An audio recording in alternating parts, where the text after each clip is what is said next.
I get asked the question a lot about quantum, is it ready for showtime? And the reason I think behind the question is that it's often perceived as a kind of science experiment.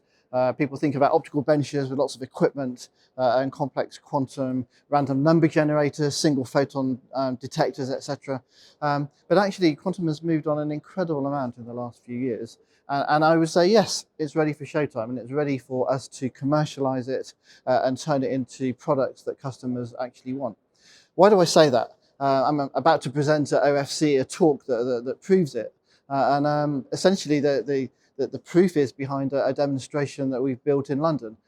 This trial is different from a science experiment. We're using equipment that is installed in BT exchanges. The management system is part of a normal standard BT management system. The alarms and the monitoring all come back to a network operation center. So I don't see them, someone else will see those alarms on a quantum screen in the management center. So to all intents and purposes, this is ready to go.